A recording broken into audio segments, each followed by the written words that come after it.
Good afternoon. I'm Brent Wilsey. And I'm Chase Wilsey. And welcome to Friday. Yes, Friday, not just Friday, but Veterans Day. So we want to thank all the veterans out there that served our country and so forth. Yeah, it's so much appreciation for everyone that serves our country. Such an important thing and respectable thing that you can do for this great country. Yeah, and I want to thank all the people because I'm a veteran as well. We put a picture on there back when I was 17 going into the Army. So I want to thank all those that either liked the picture or gave comments, and still early, but still I want to thank everybody for their kind words that they put to me. So, but our job here today is to help you become a smarter investor, help you understand investments and so forth. And today we're talking about buying low, selling high, in our smart investing briefing here. So let's get right into it here. Don't know where that came from. Don't let new highs scare you away, because this is happening. We're seeing that now that Donald Trump is the future president, and we thought the market was going to go down. No, we're hitting new highs, and people are getting scared, aren't they? Oh, absolutely. And the first thing to realize is that this is a market of stocks, not a stock market. Investing really should not be an emotional game, but a lot of people make it an emotional game. It's about buying not into the hype. Not into the hype. And if they watch our posts and read what we do on our workshops, it's all about the numbers. You're buying businesses. You're buying small pieces of a large company.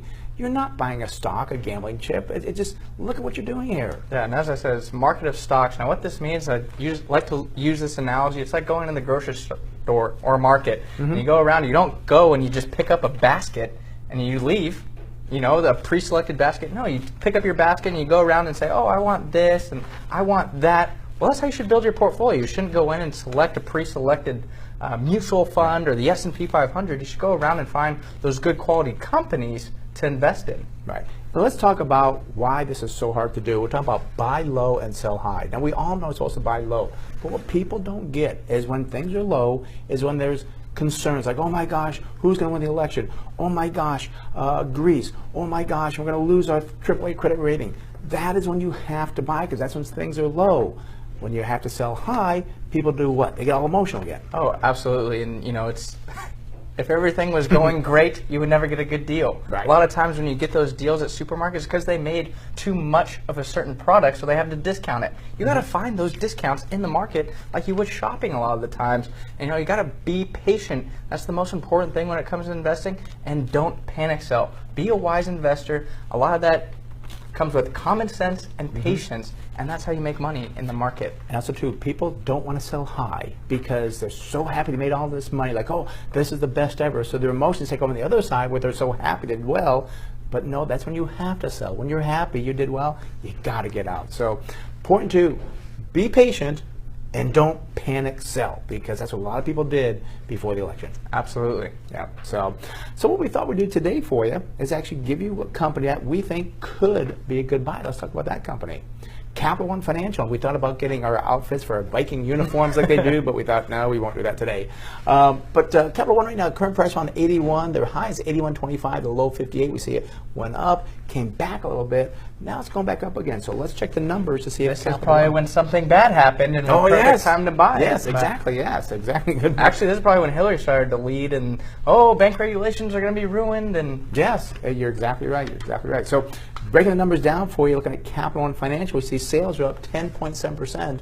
Unfortunately, earnings down 1.4%, but not bad numbers. And again, you got to understand those earnings, don't you? Oh, absolutely. And you know, still, even though it's at near its 52-week high, it still could be a great company. And we're going to kind of continue to look at this and see PE ratio 11.3, below the industry average 11.9, and price to cash flow. Another measure I love to measure is the cash flow ratio, because cash flow is so important to business. And you see 6.3. well below the industry average of 18.8.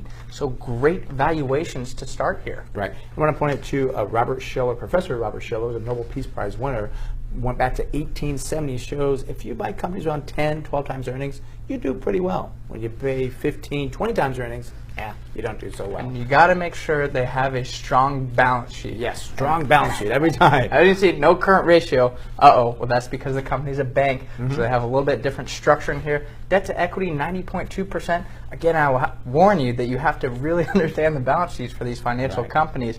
This looks to be pretty strong, but you have to dive down deeper into the numbers. And finally, another valuation ratio, price to tangible book value, 1.2, below the industry average of 1.3. So that's looking like a great value here. Right, and I like those numbers. In addition to that, you got to look at the earnings going forward. What is this company going to earn going forward? Well, here we see on December 2017 earnings per share, $7.93. Target price, $130. Check out this. Current price, $81. $130, $81. You got some potential growth there, don't you? Absolutely, and I think you should be a little bit patient. Don't be too greedy, though. Right. And kind of wait for a good price on this company. Exactly. I agree with you there. So, all right. Well, thank you for joining us today for our Smart Investing Briefing. And did you miss today's video live? Tap on the follow button down below to opt in for notifications the next time we are live.